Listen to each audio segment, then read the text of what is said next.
If you're new, hi, I'm Vanessa. I'm the founder of Kino Buddies. I'm a health and weight loss accountability coach, and I've come to this through my own journey. My programs and philosophies is all about doing it differently.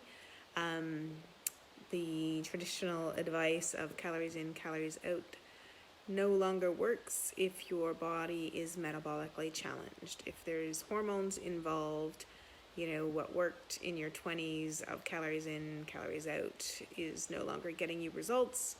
If you haven't changed what you're eating and you are gaining weight, that's a sign that the hormones are not working and everything like that. So I wanted to talk today about a message I got that basically was like, help, I can't stop snacking. What can I do in regards to that? So all of this is around insulin resistance. So everything is about insulin resistance, okay?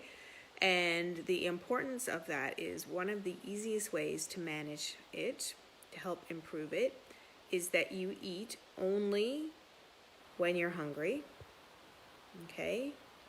And only at meal times. So we try to move away from eating by the clock.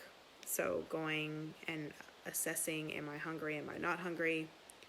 And am I hungry enough to eat a pork chop is the line I use. Because if you're not hungry enough to sit down and eat a meal, then you're actually not hungry, okay? So if you have this habit of snacking, which we've all had, right? Like 100%. For me, it was nighttime snacking.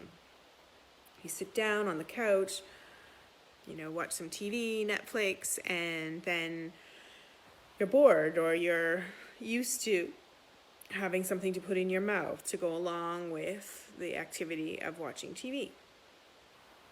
So snacking during the day happens a lot at workplaces, that 3 o'clock slump, you need a sugar high. If you're eating a traditional diet, so these things are in our life. We now teach our children, okay? We have, morning snack at school, brain food, afternoon snack. They come home and they have another snack before dinner. Snack, right? So we build it into our lives. We use snacks as rewards. Commercially speaking, lots of things are packaged as snacks, gets you through to the next meal. All this stuff, it is all not required. Once you can get yourself to a clean base and you can eliminate your cravings, you will see that you don't need to be snacking. You will see that you have enough fat on your body to act as the store and additional energy that your body needs, in addition to the healthy food that you're putting into it. And one of the ways to mend your hormones and control your hormones, to know what's going on in your body, will be to eliminate your snacking. So to eat only at meal times.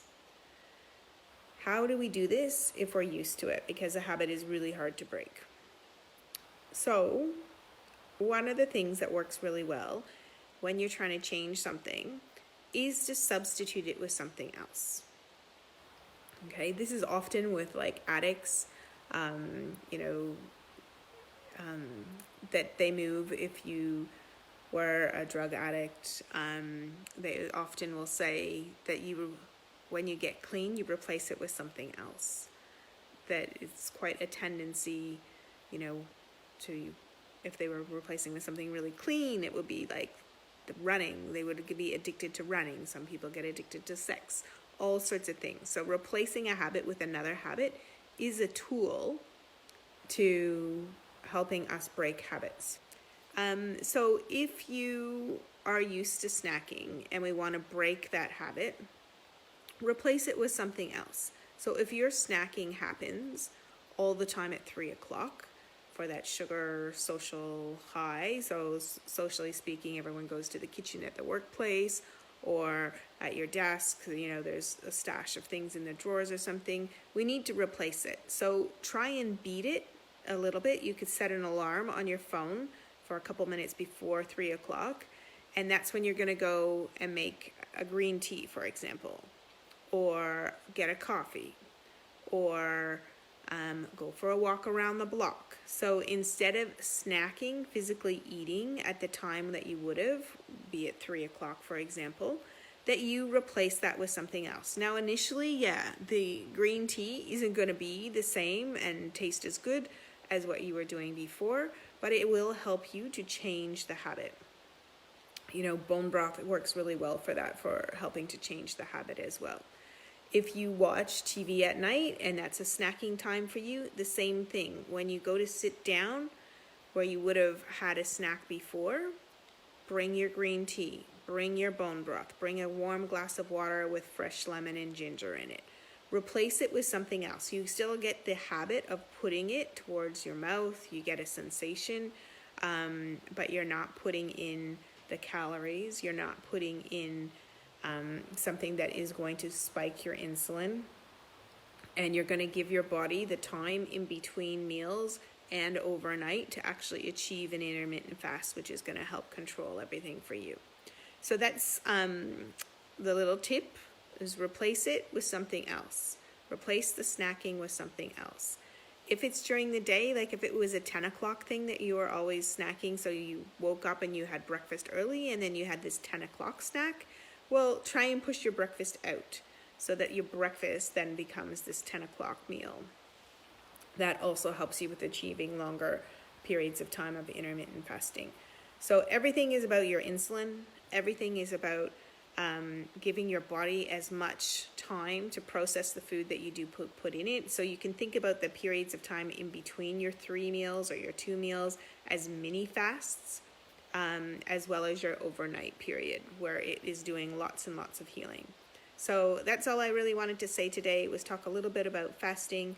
The importance of not snacking is key. It is the main reason that people plateau, is we are interrupting our body's time and interrupting it, and it's spiking its insulin all the time. Every time you put food in your mouth, it's spiking. So it's really important to not be snacking in between your meal times.